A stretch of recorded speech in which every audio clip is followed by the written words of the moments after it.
Nightcast. Stephen Lloyd Gilbreth brings you the current news from the world today and how it relates to Bible prophecy. Understanding the end-time events leading to the peaceful world tomorrow.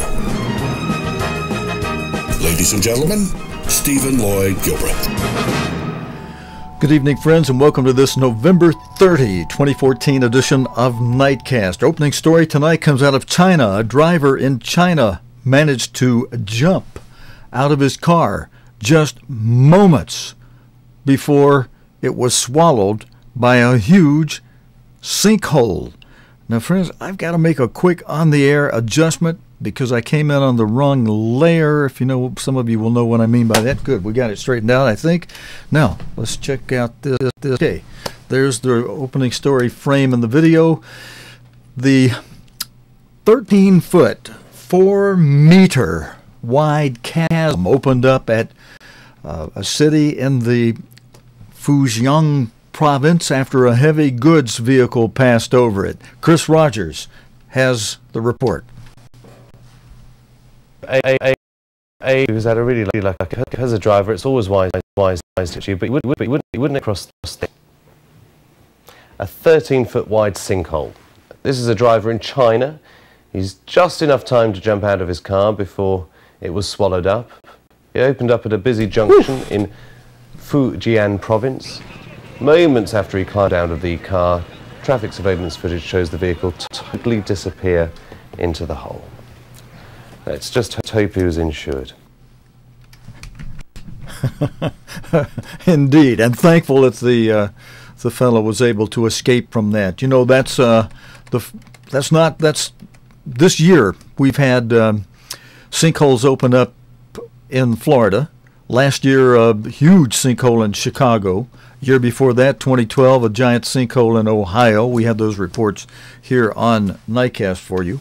And elsewhere in the United States, and we're not the only ones to have sinkholes open up as well. There have been big sinkholes open up in the UK and in Germany and other places around the world in the past few years. Where they've had these sinkholes just suddenly open up like the one you've seen here tonight in the opening video from China. Friends, next we go to several video stories on the first seal from Revelation. Let's just take a look at our chart real quick before we go to the news stories. If we bring the chart forward and the middle part of my chart where we've got the first six of the 7 seals from the book of Revelation, the very first seal, all the way over in your left-hand column. In that first column there, you see a little white horse, and number 1, it says white. The first seal of Revelation is depicted by Revelation as a white horse, which Jesus Christ described in plain language in Matthew 24, Mark 13, Luke 21. He said, "Beware, that no one deceive you. Many will come in my name, saying that I am indeed the Christ, that Jesus was the Christ, and yet they will deceive many." So the white horse, there will be deceivers, false Christ, false prophets coming in Jesus Christ's name.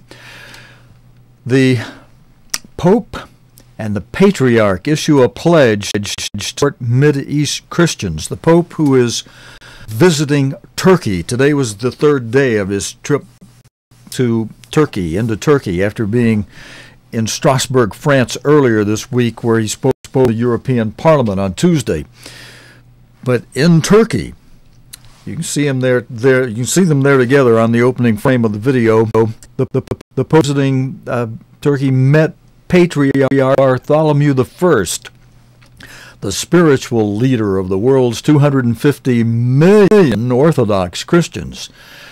They have issued a joint pledge to support Christians in the Middle East who they warn are being persecuted and driven out of the region. Mark Lowen has this report.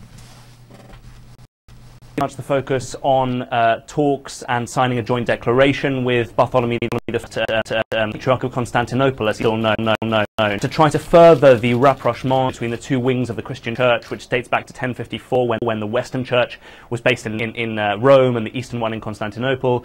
A rapprochement that began 50 years ago, and which both Bartholomew and the Pope are keen to further. Pope Francis is visiting a country that is today 99% Muslim. He is the leader of a faith that is not their own here, largely. Only about 35,000 Catholics here. 77 million people. So there have been no massive crowds lining the streets, no kind of Pope mania often is when he has visited countries like Brazil, for example. He left the Pope mobile in the Vatican. He drove in a normal Renault car yesterday. A small group of faith followers as he entered the Catholic cathedral yesterday, but I think importantly seen as a badge of this country's influence, a badge of this country's significance in the region, and that's why Turks welcomed it, and certainly Turkish political establishment has welcomed it. But really, the focus really of this whole visit is on this morning. He was in Bartholomew the First. He has made great play of the need to try to reconcile these wings of the Christian Church, and the symbolic yesterday when previously in the past the Patriarch would stoop to kiss the feet of the Pope. This was the Pope who bowed so that the Patriarch could kiss his forehead, and that was a sign of his deference and humility to the Orthodox Church. Interesting indeed, is it not, friends? I'll have some commentary more on that in a moment. You know, being in Istanbul, it was mentioned here that the Patriarch is still called the Patriarch of Constantinople. And, you know, that's because when it was in Constantinople, it was under, quote-unquote, Christian emperorship. But then the Muslims came in, took over for a while, and as a result of all that, it's no longer called Constantinople. They changed the name to Istanbul. And I wish I had a license to be able to play one of the many songs. In fact, I think one of them is old enough copyright. I may not have to worry about license. We'll see. Maybe by tomorrow night or sometime this week I'll try. Maybe we'll play it because it helps sink into the memory or emphasize the point that the name Constantinople was changed to Istanbul. That song, many of you have heard this, I'm sure. Has been such a famous and popular song. Take me back to Istanbul, not Constantinople. In fact, the name of the song is Istanbul, Take Me Back to Istanbul, and in parentheses it says, not Constantinople, and that's emphasized throughout the song. Take me back to Istanbul, not Constantinople. Do do do do do do do do do ba ba ba boom boom boom. I better get the song. All right, our next video story, friends, related to this same thing. Now, Pope Francis, he'll be seen in this video as he's boarding. All right, he's exiting the plane. We got another video now, but he's celebrated I've gone back a couple of days in our videos, so that because today's Sunday, we've been off since Thursday night. This video goes back this just goes back to yesterday, to November 29, where Pope Francis is reported in this video as having celebrated a special mass in Istanbul, not Constantinople, Istanbul, on the second day of his official visit to Turkey. He also said prayers with key Muslims and Orthodox Church leaders in a gesture of what's being called by the news interfaith harmony. The BBC's religious affairs correspondent Caroline Wyatt has this report. Arriving in Istanbul from the capital Ankara, this was the only time Pope Francis was less than sure-footed on this trip. His predecessor Benedict upset some here 8 years ago, when he was thought to have slighted Islam. No such worries today, as the head of Turkey's religious establishment, the Crown of Istanbul, welcomed Pope Francis at this most imposing mosque. And then a powerful image, Muslim and Christian stand by side, for a few minutes of silent prayer and reflection. Daha üst tarafından da şöyle bir anlatım var. With the help of an interpreter, he also explained verses from the Holy Quran, saying he hoped this visit would help to build peace. The Pope's visit to the Blue Mosque today, on what the Vatican described as a moment of silent adoration, was aimed at showing his respect for and strengthening ties between the two faiths. Then his own faithful gave their holy father's welcome at the Catholic Cathedral of the Holy Spirit, where some of Turkey's dwindling Christian community gathered to see for themselves their charismatic Pope. Mi viene in mente quella bella parola. The young Christians who'd come here specially were thrilled to have seen him. Hristiyan olmaması. Although they say being Christian in this almost exclusively Muslim nation isn't always easy. The Pope's call here has been for Turkey to help heal the divides to its territories as a land that's always looked both east and west. Caroline Wyatt, BBC News. All right, what comes from those mosques? Does that sometimes remind you of some of those rage songs? Those that live in the United States, I think the UK, you probably have heard some of those ones.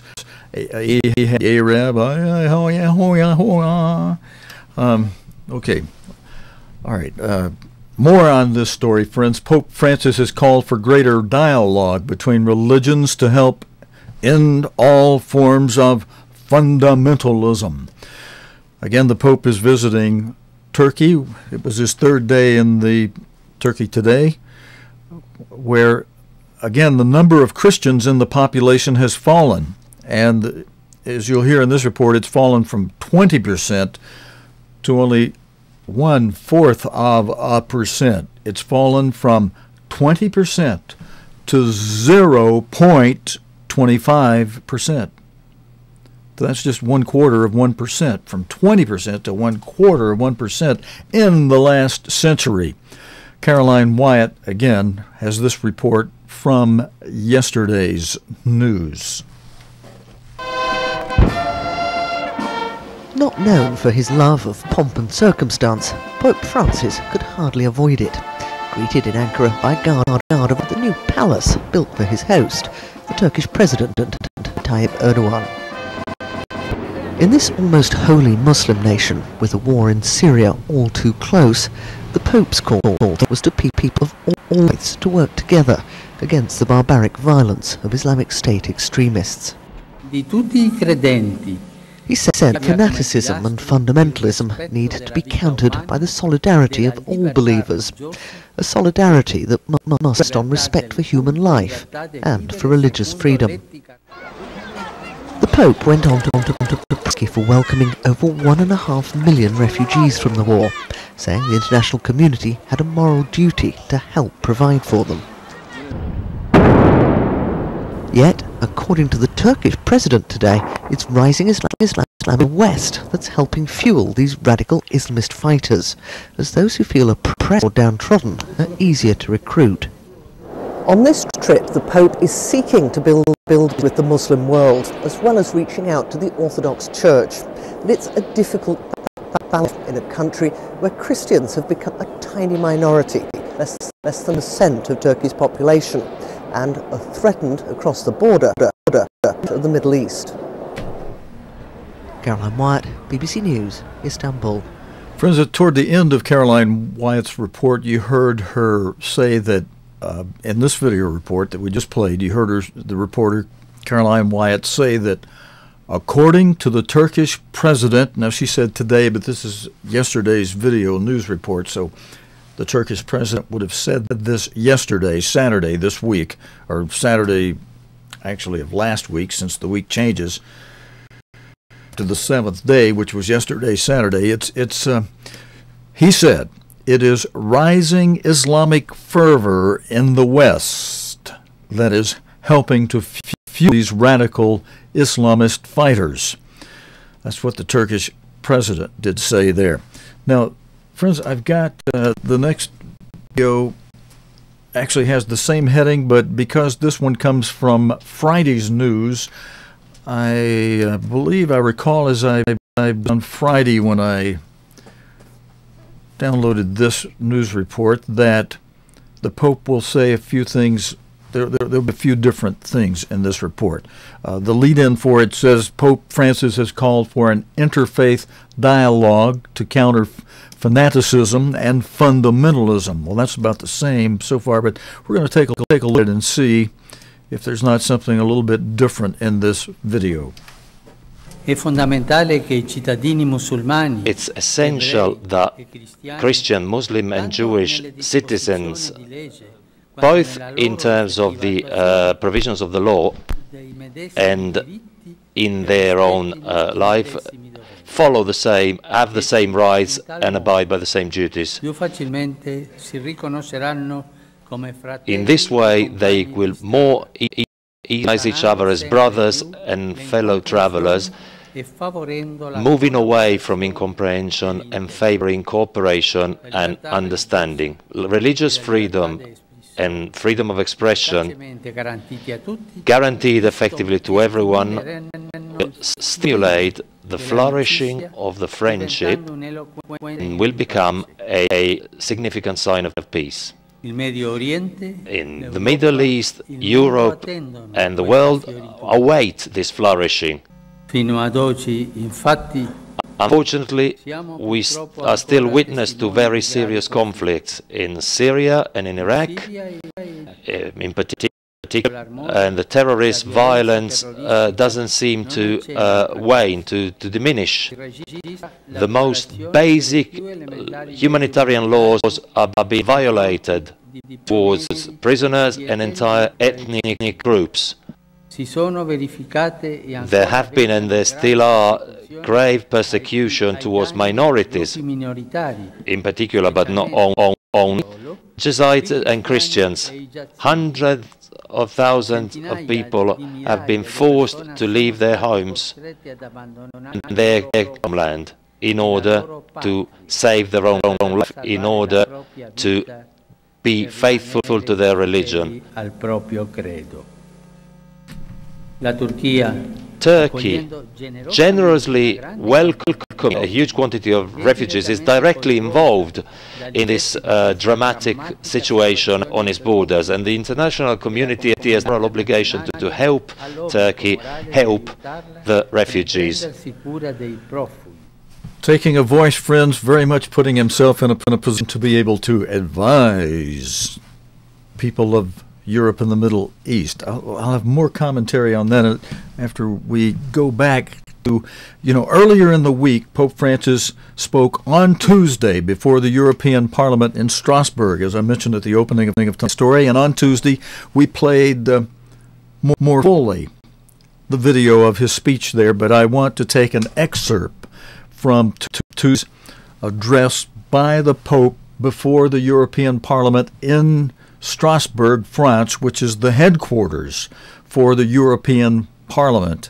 Let's go back to that video from Tuesday and review it, and then I'll give you some analysis on reading between the lines as to where the Pope and the Vatican, it seems like they're heading and at least setting up things. Let's take a look at this from Tuesday. Today, the promotion of human rights is central to the commitment of the European Union towards the dignity of the person, both within the Union and in its relations with other countries.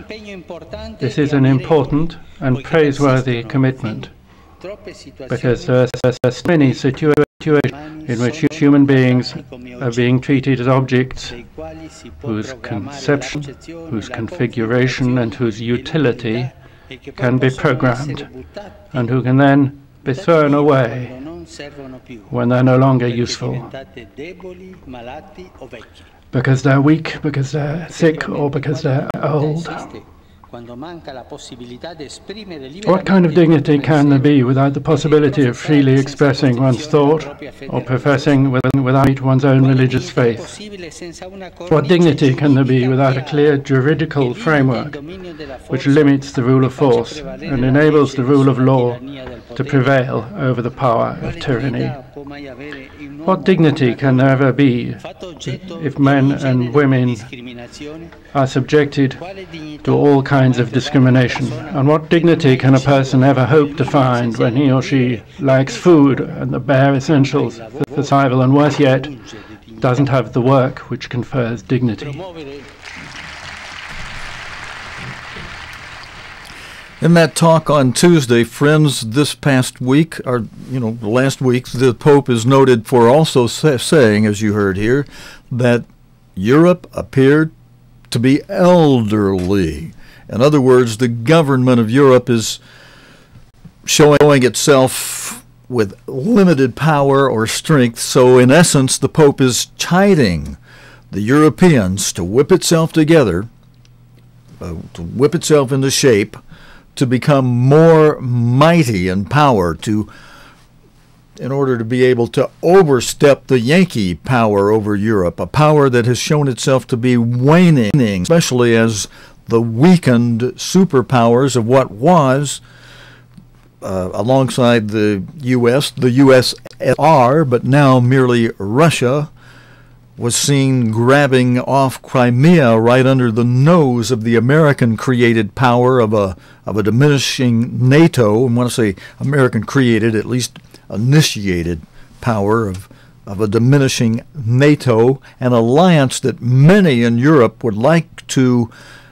eradicate from European soil and replace it with European-controlled authority, for which the Pope is urging the European governors or leaders who rule over the areas of his dominance or his domainship of what the Bible calls the seven waters to do. I've got some slides, friends, related to my commentary there. First one of my slides happens to be a new drawing that I had an artist put together. Oh, this is an older version of it. This is not my new one. But at least this is one of the drawings I had an artist put together, that I had him put a bow in his hand, in one hand, and arrows in the other, and then I've colored his robe purple and his cape red and the bow red. I think I've showed you that before. We'll come back to that though. But the first seal, the white horse, I've got now. Pope Francis may not be the last pope. He may simply be the setup pope. There may be another pope lurking in the background who will yet come forward to be the final pope, or it could be another newly elected pope altogether. But many of you in the church I'm in have already been saying that this pope has characteristics. He's in favor of gays and such things, that he's certainly in position to mentally, status-wise, emotionally, ways. Some of you commented he's in the status to be able to be that last pope. We'll just have to watch on that factor. But one thing for sure is that the white horse, whoever the final pope, whoever the final pope winds up being, that pope will fill the role, because he will crown the emperor who will become the seventh head, the seventh and final head of the Holy Roman Empire. And, we could quickly pull up a chart that relates to that. Now, I'm going to go to my charts here, bring this one forward. We'll crossfade over to this area right here that shows there will be, the Revelation 17 verse 10 says there will be 7 kings prophetically that we need to be watching. It says 5 of them are fallen, and historically many people know those 5 that are fallen began with Justinian in 554 AD and ended with Napoleon in 1814 AD. That was a period of 1260 years that I'm not going to give you the details on that tonight, but those we know are fallen, as the Bible says. We know who they are. We know it fulfills the first part of Revelation 17:10 that says there are 7 kings, 5 are fallen. Then it says 1 is let's go down to the bottom part, because it's going to say one is and one's yet to come. It'll make a total of the 7 kings that Revelation 17:10 says that will be. There are 7 kings, 5 fallen. It says one is. Now, actually, that one is no more, and that one was not in present tense before 1936. But while Mr. Herbert W. Armstrong was alive, a man who was born in 1892, whom God called in around 1926 and began using and training, and by 1936, a decade after God began to call and train and prove the man to himself, to God, to know that he could trust him as a faithful servant, he showed, beginning with this nation, he showed the nation who was his servant for these latter days. And he did that by revealing through Mr. Herbert W. Armstrong who was by revealing the 6th head, who was the person who was the 6th head of the Holy Roman Empire, revived Holy Roman Empire. Mr. Armstrong announced that in 1936 as it happened. He announced it on his nationwide radio program throughout the United States and reached into Canada. And that 6th head lasted until the death on April 28, 1945 of Mussolini, when he was hung upside down on an SO gas station canopy in Europe. And so that ended. So that ended then in 1945, which began in 1936, and so that 9-year period from 1936 to 1945 was the revived Holy Roman Empire. Now, it wasn't on the big glamorous scale as it was before, and it wasn't intended to be. God intended it to be just a little thing. One is, and it was. That one that is, that was a scripture from the Bible written more than 1,000 years ago, shortly, sometime around 70, 80, 90, around 90 A.D. by the Apostle John. He wrote from the Isle of Patmos from a vision that he had that Christ gave him, where Christ was speaking and telling him what to write down and saying that there are 7 kings, 5 are fallen, 1 is. He had John write in future perfect tense, in what would now for us be the present perfect tense, or at least what would be the present perfect tense in 1936 to 1945. Now it's past tense for us again, but we're reading the Bible that was written, that verse written for the 9-year period from 1936 to 1945, when it said, one is. And when we know who the one was, and we go back and we see, well, the one that was the 6th head existed between 1936 and 1945, then we know, hey, we have to look to what was going on between 1936 and 1945 to know why Christ was writing that in the present perfect tense of saying that the 6th head is. And then he said, and there's another yet to come. Well, once that other has come, then the Bible will be behind us on the 7th head. But the 7th head is still ahead of us. It's still future tense. But that 1936 writing, present perfect tense, one is, that was only present tense between 1936 and 1945, tells us something special was going on during those years, and that was the years when, for a decade, God had already been training his end-time servant, Mr. Herbert W. Armstrong, to be able to give us the truths that God wanted to have as he builds a small fellowship of people into a church and into a spring harvest that God would make ready to become part of the bride of Jesus Christ as Christ returns to this earth. But before Christ returns, there will be the third part of that verse 10 of Revelation 17, where Christ said through the Apostle John in a vision, said, one is yet to come. Now that one yet to come, now I could have zoomed in on the bottom part of this more tightly as I was talking about this, and then maybe you can see more clearly that the one that is was Mussolini. He's the one in the picture on the far right side, at the top of the far right side, with his hand stuck up in the air, and that's Hitler next to him.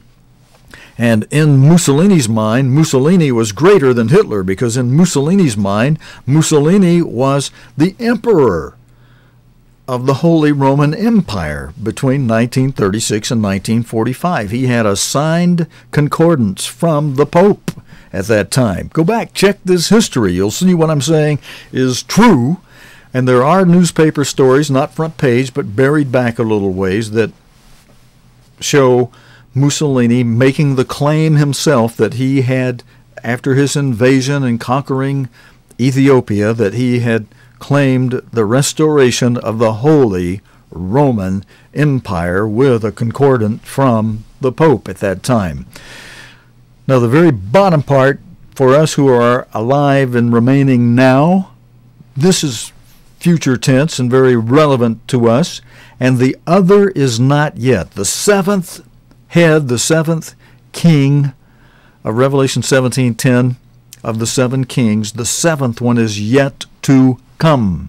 We've got a question mark there because we don't know yet who that is. He'll be given his power by 10 concurrent kings, rulers, 5 from the east, 5 from the west, that are depicted by Daniel 2 as the 10 toes on 2 different feet, 5 toes on one foot, 5 toes on another foot. So that's 5 kings from the east, 5 kings from the west. They'll be composed of miry clay and part iron, so they won't get along. Even those from the same area, even all the 5 from the east, they won't get along. 5 from the west, they won't get along, and they certainly won't get along with one another from the east and the west. And yet some event will trigger such that they will unite long enough for 1 hour, the Bible calls it. That just means for a short time. They'll unite long enough to give their power to this one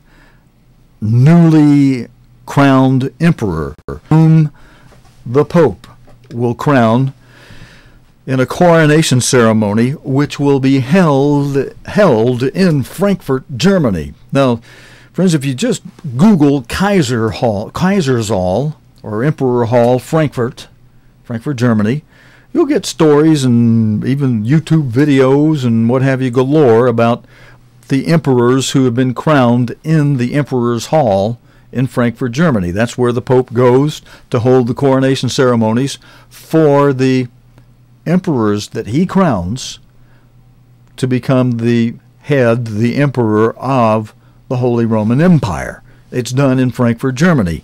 That building, many of you know, well, that building was bombed out toward the end of World War II. Well, yeah, it was bombed out, but it was restored thanks to good old American taxpayers through the Marshall Plan funding reconstruction of that building and the Romer building, the Roman building. It goes all the way back to old ancient Rome and the empire that Rome had through the years. That building has been rebuilt with more modern stuff in it. It's got all the, I wish I had some pictures I could show you. You can Google for those too and see all the portraits of the kings and emperors that were crowned in that building, the Emperor's Hall in Frankfurt, Germany. It's sitting there waiting for the Pope to come over and crown this seventh and final head of the Holy Roman Empire. And this current Pope, Pope Francis, is certainly setting the stage for the activity of this woman that you see here, who the Bible describes a woman meaning the church side of things as opposed to a man handling the state side of things. It just means woman means religion, and in this case it's false religion, like the first seal, the white horse, is deceivers. Don't be deceived.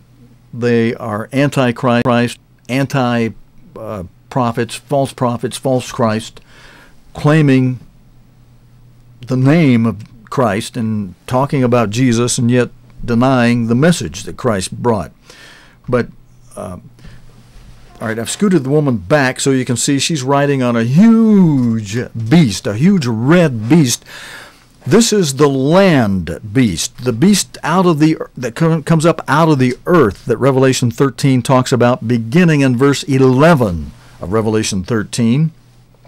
And if you can see it clearly, at the bottom of this beast, if you count them starting at the back, just down below the lady's leg that's resting on the neck of the first head of this beast, just come forward a little bit and you'll see that, I don't want to give credit on that one to, let's see, where's my uncredit label here?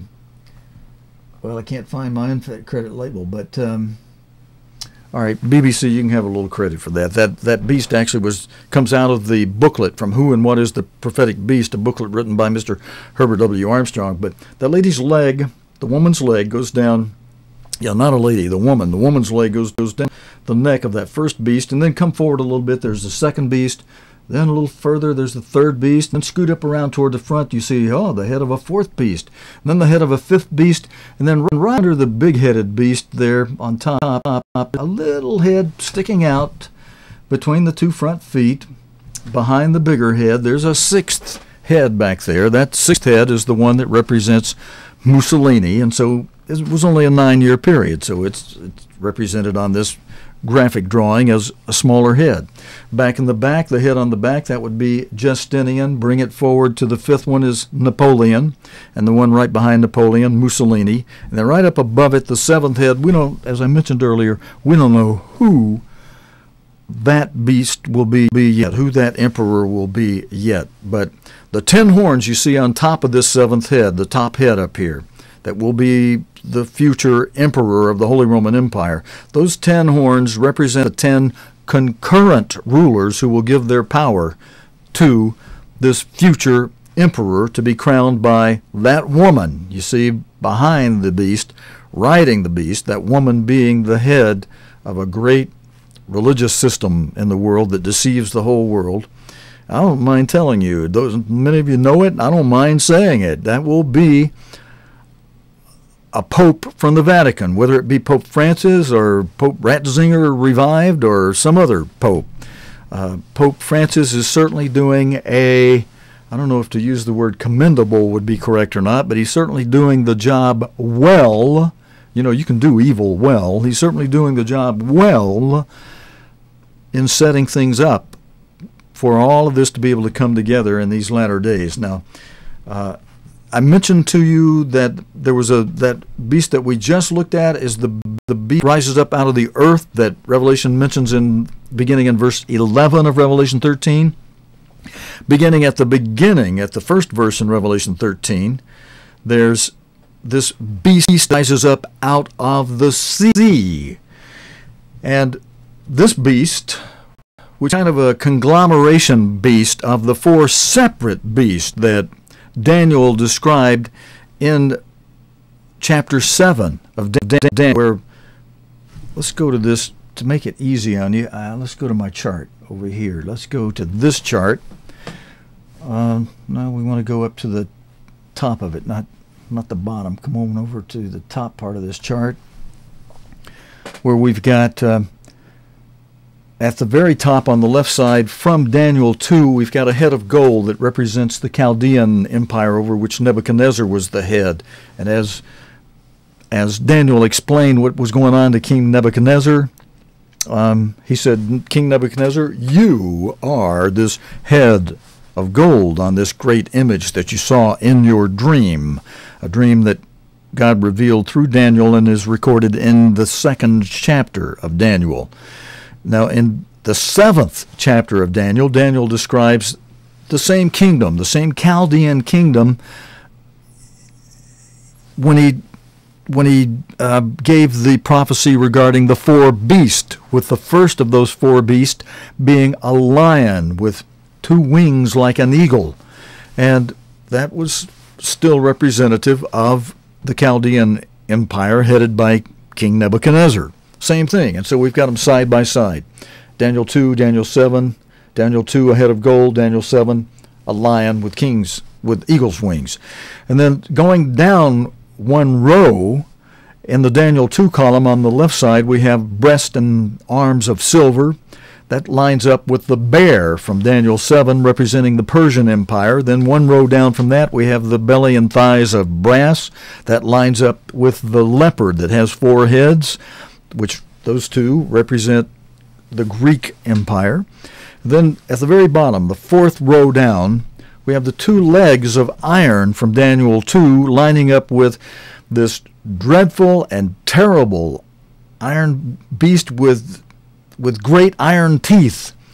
In the bottom picture on the right side under the Daniel 7 column, and both of these two, the legs of iron and this dreadful and terrible, exceedingly strong beast with great iron teeth, having 10 horns on its head, that represents the Roman Empire.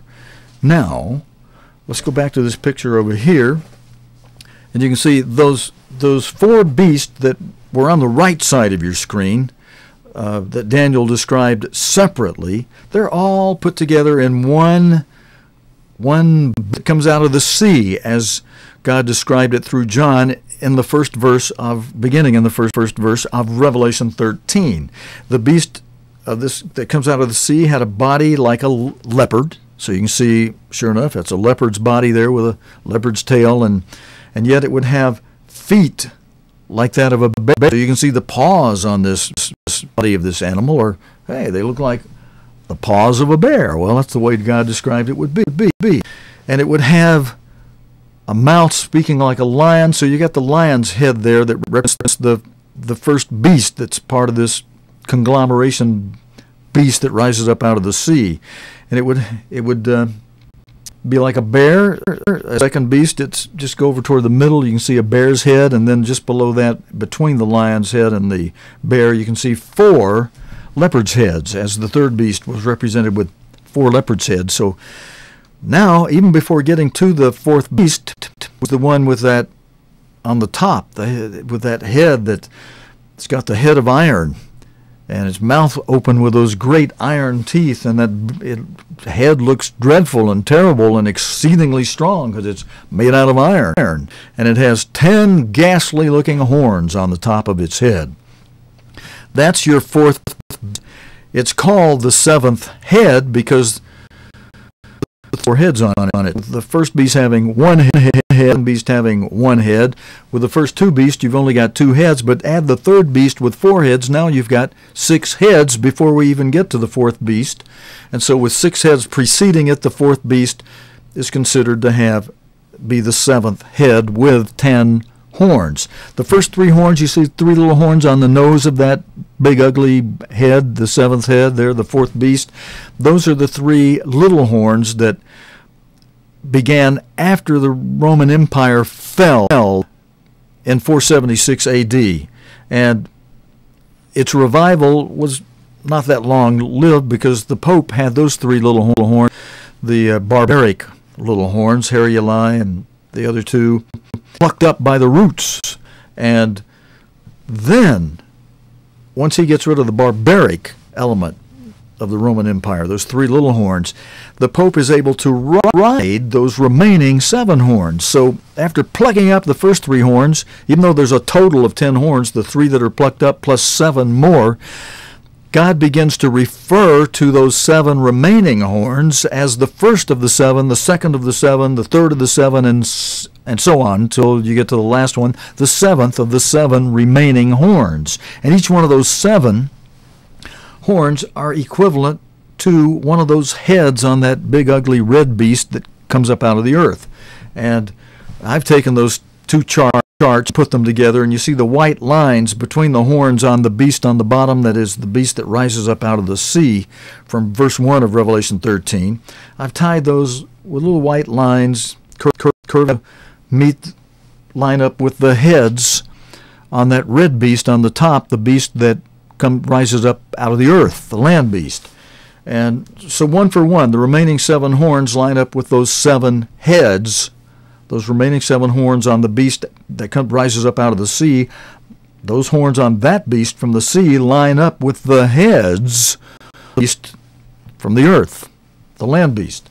And that 7th horn the seventh of the remaining 7 horns lines up the 7th head on top, which that 7th head has 7 horns. But the horns are different from the horns that relate up to it.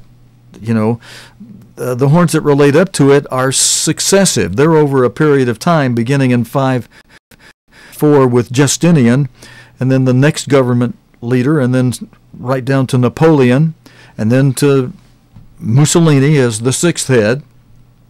And then the 7th head, we don't know who that is yet. And that 7th head at the very top there, that 7th head with 10 horns, those 10 horns are concurrent kingdoms, or concurrent governments with a leader over it, with a king over it. Those 10 concurrent kings, they are the same as what's depicted by Daniel 2 when he describes the feet and toes, partly clay and part iron. So I put little toes on top of those horns because they relate to the 10 toes who will give their power, the kings that will give their power concurrently to a 7th head and final head of the Holy Roman Revived Empire. All right, we got heavy. I spent 2 hours on that, or hour and a half or so on that, speaking yesterday in a special service on that. So I'm just kind of summarizing that for you tonight who watch the news, because, hey, the Pope who will do this thing, who will appoint that head with the 10 agreeing to it and the Pope influencing it, you know, just like he spoke in the European Parliament Tuesday, they'll have him come and speak again. And whether it's him that does this head, Pope Francis, or another pope, it'll happen, and I believe it's going to happen as the news is rolling together on all this. It's going to happen very, very, very soon. If you can see the wording on the chart, the first of the 7 remaining horns lines up with the first head. That was Justinian. The second lines up with the second head. That was Charlemagne. The third of the remaining 7 horns lines up with the third head. That was Otto the Great. The fourth of those last 7 horns, the remaining horns, lines up with the 4th head, and that was Charles V. And then, as we mentioned a moment ago, the 5th of the remaining 7 horns lines up with the 5th head up above on the land beast, and that was Napoleon, who in the Battle of Waterloo saw the after that we saw the dissolving of the Holy Roman Empire. It went into the pit until 1936, when the 6th horn there of the remaining horns on the beast out of the sea lines up with the 6th head on the land up above, the beast that rises up out of the earth. It lines up with the 6th head, and that was, as we mentioned, Mussolini, after he took Ethiopia and made the announcement that he had restored the Holy Roman Empire, doing that after Garibaldi had reunited Italy. And the 7th head up there, we've got a line drawing from the 7th of the remaining horns on the beast of the sea, lining up with the 7th head on the beast that rises up out of the earth, the land beast.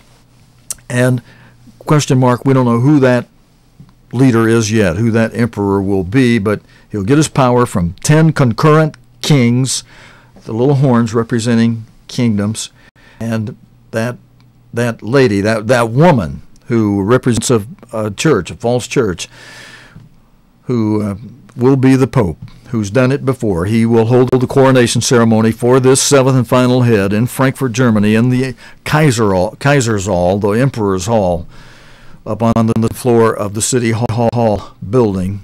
That floor is called the Emperor's Hall, and that coronation ceremony will be held where all the other coronation ceremonies have been held. There's no reason we should expect to see that done any differently at all. And there's a verse that I was going to mention, which this verse explains. The 7 heads are 7 mountains. Those 7 heads are your 7 heads on that beast that rises up out of the earth, and this verse explains that those 7 heads are 7 mountains on which the woman sits. And in prophecy and biblical terms, mountain is a symbol for a government, and so it's 7 governments. Those 7 heads are the kings of 7 governments on which the woman sits. She rides herd over those governments, by her appointment in the Holy Roman Empire, a seat which the devil himself, the god of this world, the dragon, that old serpent and dragon, Satan the devil, gives to him. And I had this verse up, the waters, and he saith unto me, the waters which you saw where the whore sits. In Revelation 17, verse 1, the false prophet who works with the seventh and final head, the beast, is called a great whore. And it mentions there, the waters which you saw where the whore sits are peoples and multitudes and nations and tongues. They're a great multitude of people, and it's not just a few nations, it's nations of many different languages. So it's, it's worldwide. And Roman Empire was a world-ruling empire.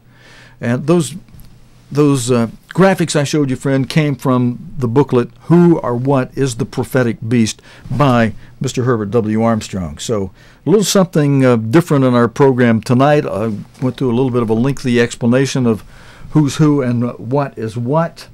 And I do have a couple more stories. I know we're going to run a good hour tonight, but let me just take a look for a moment real quick and see what I need to do in this lineup.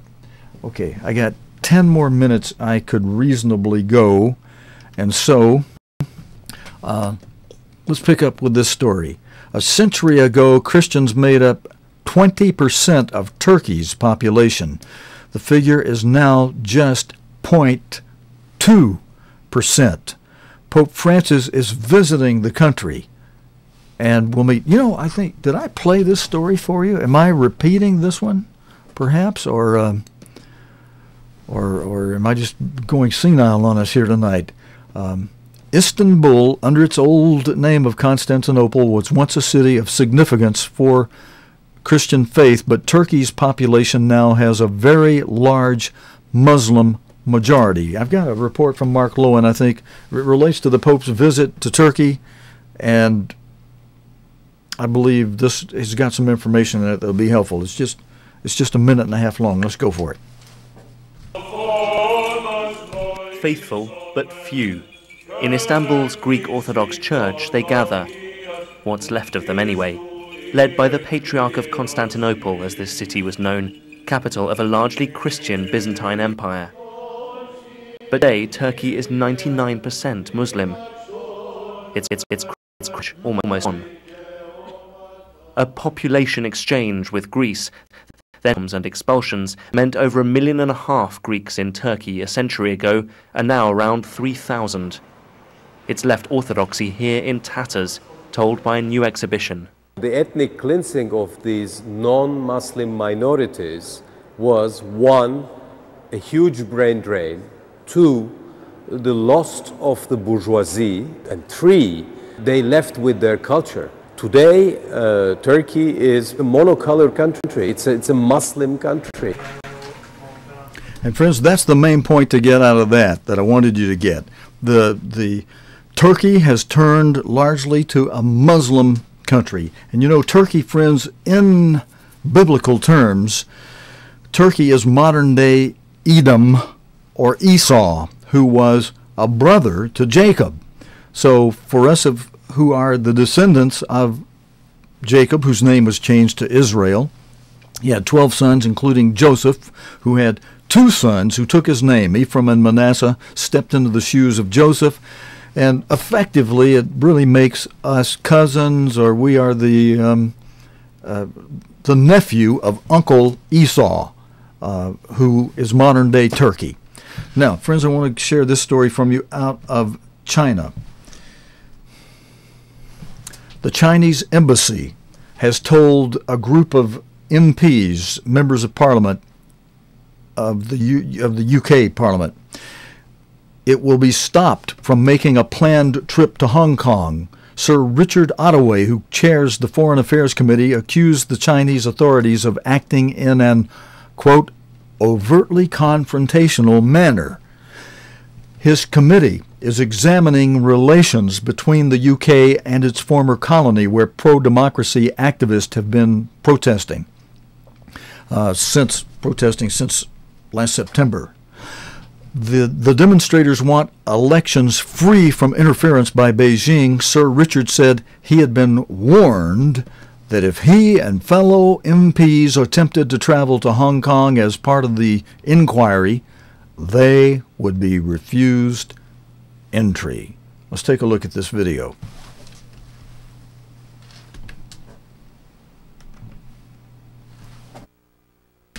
Friends, I didn't realize it, but my microphone has been off. I'm very sorry.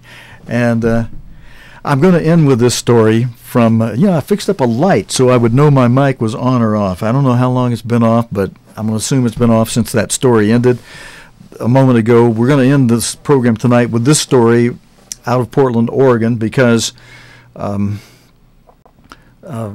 this has it puts a nice ending to last week in a way, and also sets the stage in a positive way for something I feel was very negative out of Ferguson, Missouri. But in Portland, Oregon, at the end of the week last week, after Thanksgiving, there was a demonstration up there. I'm not sure. This may have been before or after. This was new story is 30 November. That's today's story. It may have happened yesterday or day before. I've seen this on social media for a day or two. A little fella had a sign that said, free hugs. And one of the police officers in Portland saw that, and he waved the little guy over, and he started talking to him about the demonstration, talking to him about life and about school. And then he said, well, you going to give me one of those free hugs? And here's the photograph of the little 12-year-old fella who was at the demonstration with love in his heart, tears in his eyes, giving that officer a nice, warm hug, as if to say, hey, we're glad to have somebody who represents law and order in our midst here and around, and somebody who's kind and nice-hearted like you are, as you can see, is represented well here. And friends, I think I have some scriptures, or at least one. I have one from Romans 13. We aired it earlier, a week or two ago, related to that story out of Ferguson, that says this in verse 1 of Revelation 13. It says, let every soul be subject unto higher powers, for there is no power but of God. The powers that be are ordained of God. And if you go further a couple of verses in Romans 13, you'll see encouragement there, friends, of how the powers that be are there for our good, and to work against the detrimental things of evil. Let me read you the next couple of verses. I don't have a slide to put up on the screen of them, but just real quickly, the first two verses, the first three verses of Romans 13. We read the first one to you there. Let me put it on screen. We'll read that one, and I'll keep going through verse 3. First verse of Romans 13, let every soul be subject unto the higher powers, for there is no power but of God. The powers that be are ordained of God. Whosoever therefore resist the evil, resisteth the ordinance of God, and they that resist shall receive to themselves damnation. 4, verse 3, rulers are not a terror to good works, but rulers are a terror to the evil works. Wilt you then, the verse continues, verse 3, wilt you then not be afraid of the power? Will you not hold it in awe and in due respect? And do that which is good, and you shall have praise of the same. If the young man who was shot in Ferguson, Missouri, had been respectful to the powers that be which are ordained of God, if they had been respectful to God's word and this verse, and if you do that, friends, even when there may be abuse, God himself says if you suffer righteously where you've done righteous, well, he says, what greater thing is there than that? But now, how does he say it? I wish I could pull the verse up on that real quick, but I don't have a concordance in front of me handy. I don't know where to pull that one up. Some of you know this principle. You know this verse that says, if you suffer, it starts out like this. It says, if you suffer for doing wrong, well, it basically says, in essence, in that scripture, you get what you deserve if you suffer for having done wrong. But then it goes on to say, now, on the other hand, if you suffer for when you've done right, well, you've got an award, especially if you conduct yourself well after that. So if you're abused by authority, if they misunderstand, or the officer had a bad day that day or whatever, if you maintain your dignity and respect for the law, even when the law may be abusive, God himself who ordains these powers, if somebody's in power who misuses or abuses it, such as God says he will again use the Assyrians, who are the modern-day Germans, to punish his people, Israel, the modern-day tribes of Israel, if they continue to disobey, if they don't obey God. God will use the Assyrian people to punish his offspring, the offspring of Israel, through whom he gave promises. And he says he'll use the Assyrians, and they will do it again, because God knew that modern-day, latter-day Israel, all the tribes, those even of Joseph in the United States, Manasseh, and of Ephraim in the United Kingdom, would be disobeying. And God said, I'll have the Assyrians take you captive again. They'll take you by the sword. They'll kill a third of you, take a third of you captive, and then the rest of you, the other third, will wind up being killed by them in some way. And a lot of those that are taken captive won't live through that. Only about maybe 10% of them will be left alive at the time Christ returns. But the point is this: the Assyrians will actually overdo it. God even says it. It's in their nature to overdo it. There's a story I'm going to try to end with tonight about a gal that saved two little teen girls in a restaurant where they were a bunch of guys had gone into the restroom where the girls were and were trying to abuse them, and this gal runs in there and runs them off. But then one of the guys comes back with a baseball bat after she's gone out to her car and breaks the window and bashes her head in. And she lived for a while, but was on hospital hookup machinery and just brain dead and not going to regain consciousness, the doctors said. And so the parents, on her 23rd birthday's consciousness, and that's gone on for months that way, then just go ahead, pull the plug. And they pulled the plug today. I think I have a picture of her somewhere. I have a picture of Darrell Wilson, who, I'm sad to tell you, he resigned the Ferguson Police Department. But at the same time, friends, he, I think, should have some honor because I believe he did his job well from all that I've heard, and was able to see a video. A video doesn't lie, friends. It just shows you what somebody's doing after they steal something, push the owner of the shop around. And, of course, I understand the mother not wanting. She blames the police for releasing that video. Well, they wanted to suppress the truth. The truth was the guy, as Katie Wilson in the UK said, was a thief. Katie Wilson also called him a thug. I don't know what thug means exactly. Do you know what thug means? You know, but he was definitely a thief, and he was aggressive. He aggressively pushed around the owner of the shop when the owner approached him to say, hey, you need to pay for that. He pushed the guy around, left the store with it, making it very obvious he was a thief. And God says no thief has a place in his kingdom. And the parents of a thief probably spared the rod, and they spoiled their child. And a spoiled child who becomes obstinate and refuses to respect authority. If God's government were here, look in the Old Testament and see what, under the civil government of God, they do to an obstinate kid. They have the parents cast the first stone. They stone the kid to death. The elders of the community do it themselves, with the parents throwing the first stone. So if you are a parent who afraid to use that good old rod or a good old belt, you spare the rod, you spoil the child. And then when you people act insane about it after that and cause all kind of community chaos, and then this poor Darren Wilson, who was just doing his job to keep things in order, and the guy took his gun, was going to try to shoot him. I believe the officer, especially after seeing the video of the guy pushing around the store owner after he stole something there in this store from the guy. You know, I know that makes some of you angry. I call a spade a spade. Some of you need to look at your Bible and say, Ghastly, we're at fault. We need to discipline our kids to respect authority, even if the authority may be abusive. And in this case, I don't think it was. I think the police officer's life was in jeopardy as that guy grabbed his gun.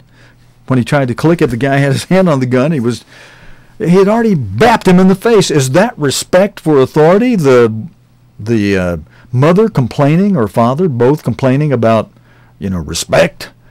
Hey, raise your son to have respect for authority. Your son obviously did not have any respect for that police officer who was simply trying to keep law and order, and he wouldn't have shot your son if your son hadn't turned around and started running at him. If the son had obeyed the officer and get down on the ground, the officer would have got an ambulance on the way for the shot he had already just wounded him with. The guy would probably be alive today. He'd be under arrest, of course, and then found out that for the thievery and then for abuse of a police officer. The white police officer, Darren Wilson, who you know the rest of the story, related to Michael Brown in the U.S. town of Ferguson, has resigned, his lawyer says. He had been on administrative leave since the killing. He told a newspaper he didn't want to put the lives of police colleagues at risk. Resigning as was, he said, the hardest thing he ever had to do. Rioting rocked Ferguson and other towns this past week. Today's Sunday. It's now the first day of a new week. Last week, after a jury decided he should not be charged over the killing. The BBC's Washington correspondent Tom Esselmont says that to many in Ferguson, it was only a matter of time before Mr. Wilson resigned. His lawyer said his resignation was effective immediately. The August 9 shooting in the St. Louis suburb and the decision not to charge Mr. Wilson, well, I don't like this lead-in. They say it triggered a nationwide debate over relations between black communities and law enforcement. Well, I guess the way that's put, I guess that's true. It triggered a debate over that. And, there are cases where police officers do abuse their authority. There are some cases, though, where police officers do very well, and they did in this news story, where a teenager was found behind a fake wall, as Alpa Patel reports from Atlanta, Georgia. How and why a 13-year-old boy who had been missing for 4 years came to be found inside this house is still part of an investigation, but that discovery led to this. Mother and son barely able to control their emotions after 4 years apart. We opened the compartment where he was, and I saw him and asked him to come forward, and he was horrified. He was frozen with fear. He just couldn't thank us enough. He just kept saying, thank you, thank you, thank you. Police originally visited the house and was told by the boy's father he had no information, but the teenager managed to contact his mother and raise the alarm. His father, Gregory Jean, as well as another woman, have been arrested. They face charges of cruelty to children and obstructing the police. The real investigation begins in that we need to know all of the questions: who, the what, the when, the where, and the why. Despite all the questions and intense media interest, for now, this family seem content just to enjoy these precious moments and catch up on lost time. Alpa Patel, BBC News. Okay, well, thankfully, at least the young man is back with his mom. A tragic situation there. Friends, European nations repatriate gold reserves from the United States vaults. Oh, and my picture is not showing up. I had a picture of the Netherlands to show you. It's the Netherlands who are doing this. They've already moved 122 tons of gold holdings back home, while Switzerland and France are considering the same move. Way to go, Netherlands. Look what you're what you're starting to trigger here. By the way, the Netherlands is one of the tribes of Israel. You can see from this chart, if you go down to simply below the UK, 1, 2, 3, 4, 5 lines down, you'll see that the Netherlands, the modern-day Netherlands, is the tribe of Zebulun, who was born the 5th child of Leah. And we trace that by the scriptures in Genesis 49, verse 13. It's also part of South Africa, Zebulun is. But the Netherlands we're focusing on is the tribe of Zebulun. Switzerland, who's thinking of doing the same thing, the tribe of Gad. And France, many of you well know, is the modern-day French people are from the tribe of Reuben. You can see that at the bottom of the chart.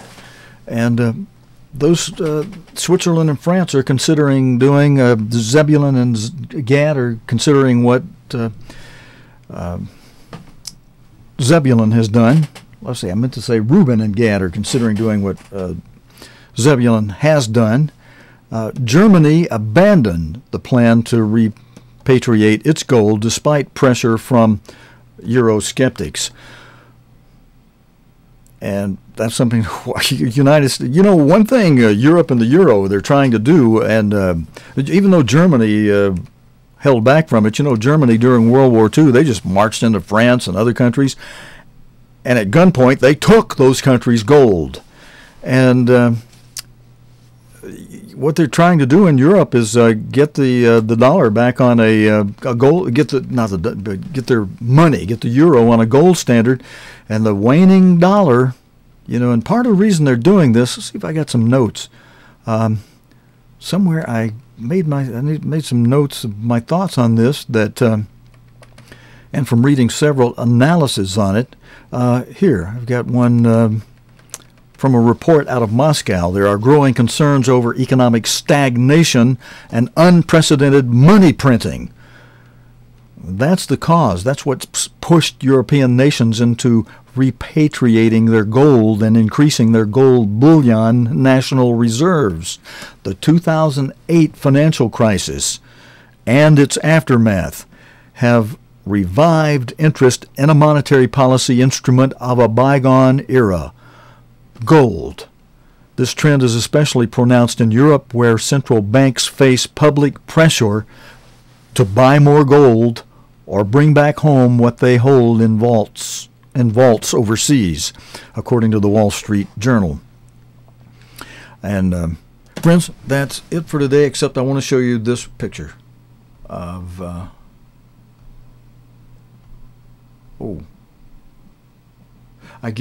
Actually, I think I have a video on the gal from Germany. Let's take a quick look at that and close. We're a little bit over time. I think this is worth seeing. This will definitely help you when you go to bed tonight to pray, "Oh God, thy kingdom come." Paying an emotional farewell to a young woman who's been hailed as a national hero, thousands gathered across Germany to pay tribute. Tuğçe Albayrak had intervened to help two women who were being asked by a group of men in a restaurant. Later, one of the assailants returned and beat her with a bat. She spent 2 weeks in a coma. While people held a vigil outside the hospital, her family made the decision to turn off her life support. It was her 23rd birthday. Tuğçe was a person we loved. She was always very friendly. It feels like I'm dreaming, and I'm waiting to wake up. People from around the world also took to Twitter to pay their respects. The EU Director of Human Rights Watch, Lottie Leich, tweeted, "Heartbreaking. Tuğçe, 23, dies after defending girls of harassment. My deep respect and thoughts are with her family." Some posted pictures of her saying, "Happy birthday, Tuğçe," while others tweeted pictures of candles. More than 100,000 people have signed a petition calling for the German president to posthumously award her the National Order of Merit. Joachim Gauck is considering the honour. He wrote a letter to her family saying, "Like countless citizens, I am shocked and appalled by this terrible act." Where other people looked the other way, Tuğçe showed exemplary courage and moral fortitude. While many of her friends and family would welcome the recognition of her bravery, for now, they mourn a life ended far too soon. Laura Westbrook, BBC News. Okay, thank you very much, Laura Westbrook, for that report. By the way, that report was from Friday, and it was on Friday that Tucha's life support was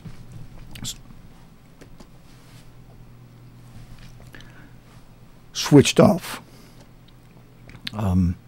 Again, she had intervened when she heard cries for help from the toilet of a fast food restaurant in the little town of Offenbach near Frankfurt, where the two girls were being harassed, German media report. And you know, being close to the town of Frankfurt, that triggered my thoughts to want to talk to you about Frankfurt earlier.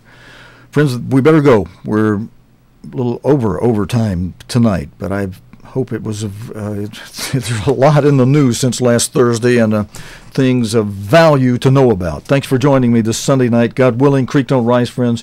We'll be back again tomorrow night, Monday night, for the day's current news related to the Bible and prophecy here on Nightcast. Until next time, your host, Stephen Lloyd Gilbreth, saying so long. Good night, friends. You have been watching Nightcast with Stephen Lloyd Gilbreth. Nightcast can be seen Sunday through Thursday nights here on cogtv.org. Tonight's program is also available anytime on demand in the cogtv.org video archive.